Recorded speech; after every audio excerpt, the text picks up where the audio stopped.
Hello, my name is Nancy Hilkman.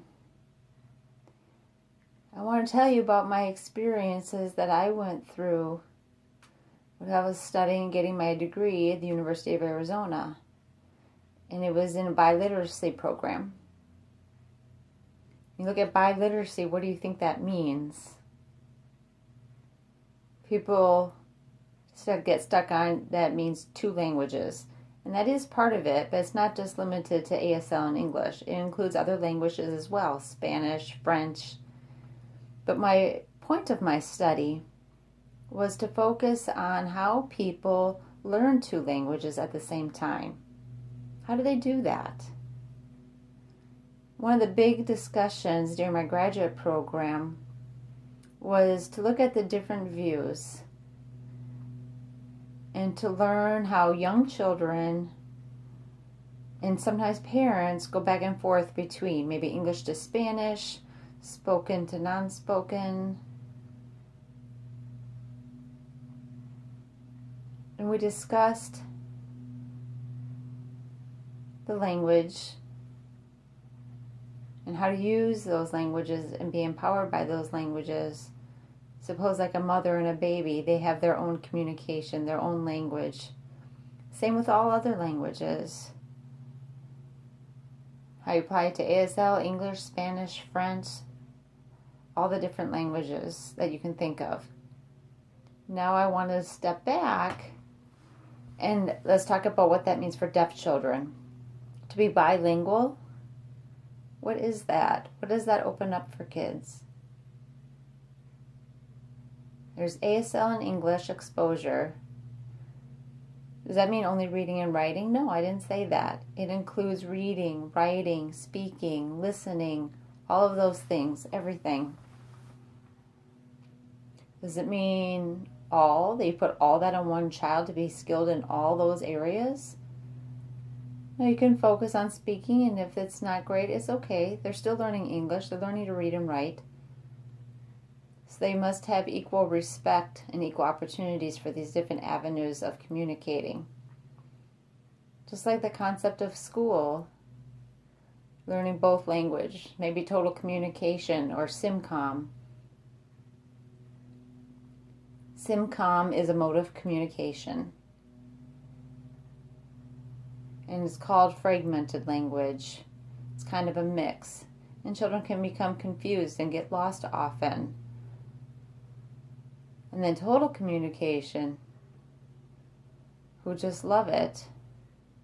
SIMCOM.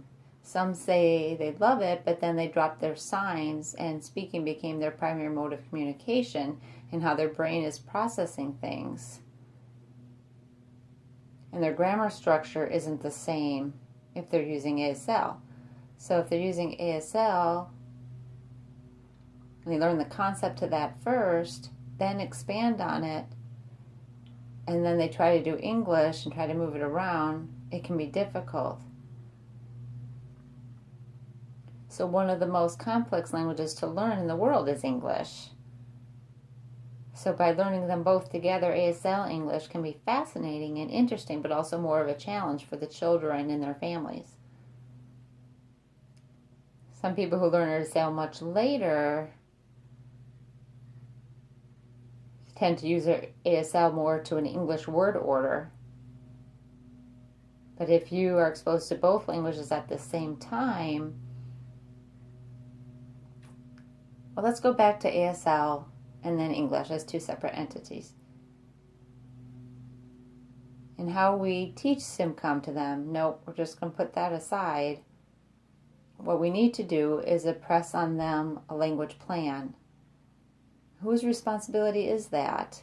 It's the team, not just the parents, it's the team. The parents, the school, the teachers, the coordinators, they have to set up rules. Let's say they're out at recess time, they're playing on the playground, they're signing or they're speaking. Children who are deaf tend to use their sign more. Does that mean no reading and writing? No, it means in the classroom as well as lunchtime they're exposed to signs on the wall that they're reading, captions, text, Facebook, Twitter, all those things. TV captions. Kids need to see the context of language and see the relationship. My favorite story, when I worked as a teacher, we would talk about language issues, and one comes to mind. In my research, I was talking about captioning and how that really had an impact and helped the vocabulary develop. So I decided to go ahead and do a pre and post test.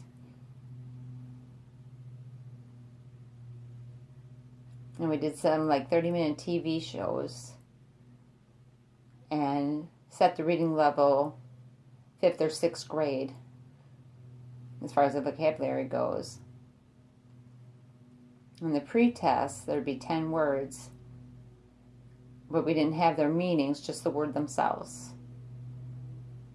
Then watch the show, and then have a post-test with the exact same words and see if they recognize them and catch them and understand them. And the percentage increased. Wow, I was quite impressed. So that was one part. And the other part was we would interview the student. So after every show, we'd have a class discussion. For the interview, we'd say, what do you think of the story? What about the words? Were they challenging to you? And some would say yes, some would say no. It'd be an open discussion. And one student raised his hand. And backstabbing. He said, what does that mean? And I was surprised. The kids there were 7th grade students. And I think they use that sign often. But they didn't know the full meaning and the context of it. So I wrote it up on the board. Backstabbing. Some students seem to know, but I asked them, what is your sign for that word? He said, who a person does something to another person. Yes, but what's the sign? What sign do you attach to that word? And no one had an answer. So I showed them the sign. And the expressions on their faces, they were shocked. And they were shocked with themselves because they used that sign all the time and didn't realize what it meant. They use it in school to fight back and forth with each other, be vengeful. And now I know there's an English word attached to it. So that's really my point, is children need to have access to both languages and be encouraged by teachers and parents and friends, whoever's around them, to give them that sign exposure, but also to give them the English word for that. And they will begin to build and develop and have that confidence in their language. They're not going to just pick it up on their own. It's important to have guidance and support and exposure and structure. Same for hearing students. Same for a formal English class for hearing students. That's really important for them. But where are the deaf kids getting that with their ASL? It's so important to have that exposure. So it's something for you to think about. We really need to talk more about that and have that in our community. It'd be great for a future for our children to be exposed to what this kind of schooling would look like. Do you have a question?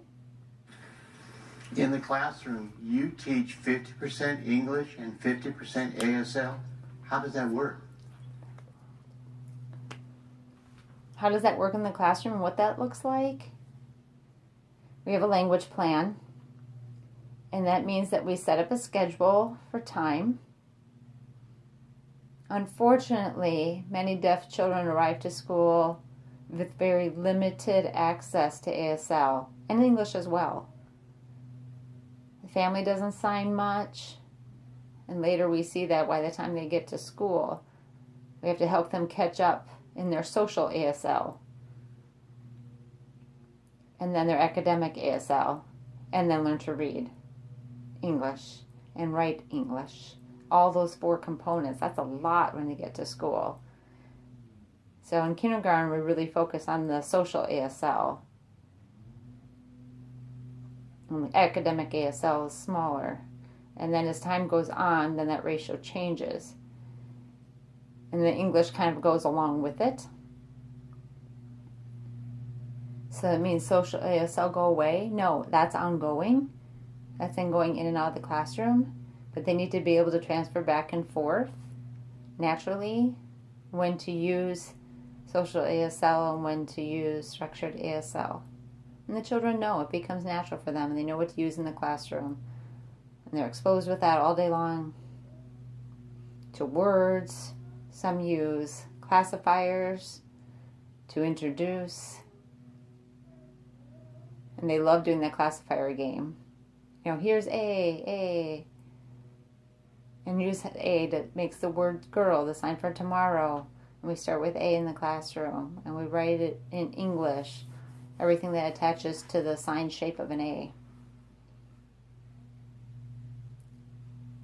So the percentages change over time into what we're focusing on between ASL and English. It's not always 50-50. Sometimes it's 60-40. Sometimes we're teaching ASL, and that's a higher percentage than the English. But we're using exposure all day long and connecting ASL and English all day long. And so for those kids who really benefit from speaking, they also have that exposure. And the ratios change throughout the day and as time goes on. You know, in a deaf school, we need to set up classes too for their languages. So they can speak English and sign ASL, and that would be a really fantastic part of the day. And some people are upset and don't want to support only verbal. They said parents have enough knowledge of the verbal, they can do that. But of course we want that at school too. So in school we have different groups. We have numbers of students that speak English and go back and forth between sign and English. But sometimes we have times where it's just everyone's together and it's fair to everyone because we can all benefit from speaking English and signing ASL. We do stories and dramas. And then we finish that group. We do reading and signing, and then we transfer over to math.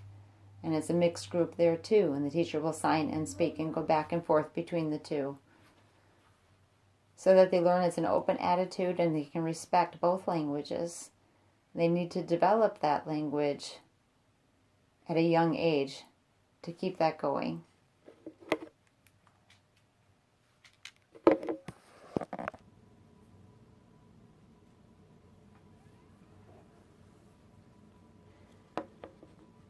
And you don't want to set them up to have an attitude of oppression. You want them to have an attitude in where they feel equal and feel respected, and that's really important. You know, teachers play a big role along with their languages. And those 3 words are important. There's a lot of things to do before you can truly teach a student. How many hearing students are involved in that program? Do you currently have any hearing students?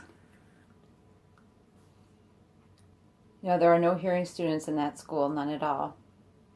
However, at the public school in Tucson, I think we had more than 15 years ago, Dr. Sam and his team set up a school where they had both deaf and hearing children together. And my son was one of them. He was there for 2 years, and it was fantastic. It was great to have those peers. You know, 100% of the time, you get in and you see the structure. You didn't know who was deaf and who was hearing. They were all working the same. They're signing and communicating. One challenge,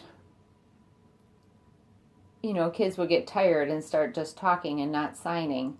So you'd have to encourage them and remind them periodically to use their signs as well for the hearing students.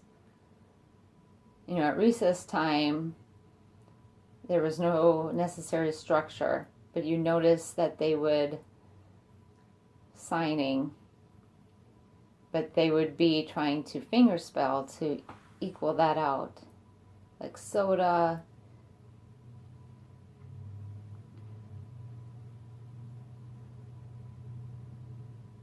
There are some families that the kids were learning 3 different languages because they were learning English and ASL at school but had a home language as well. So in my research,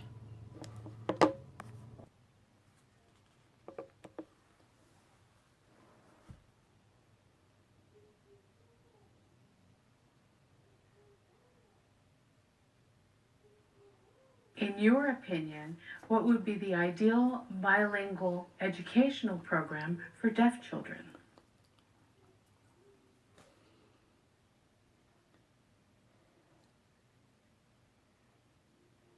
it would be good to have sign academics where there's ASL and English,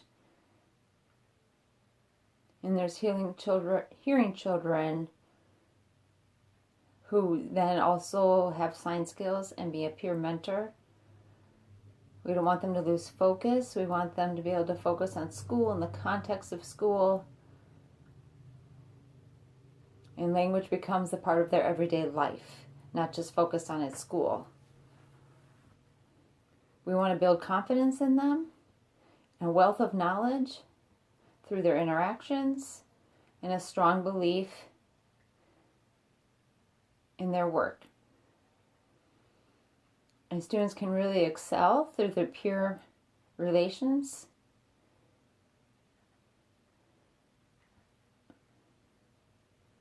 It's almost like a mode of communication and a new approach where students become responsible for their own learning styles. And they all have the same core studies and become great critical thinkers. And that's not not a new concept. It's an old one we're bringing back in and trying to include back into the school system. And we're not just studying to take a test. We're studying and learning to become great thinkers and great additions to society. That's why it's important for deaf or hearing children to not only have sign academics, but to learn both languages, to be able to visualize. Do you have any advice for parents who just found out their child is deaf?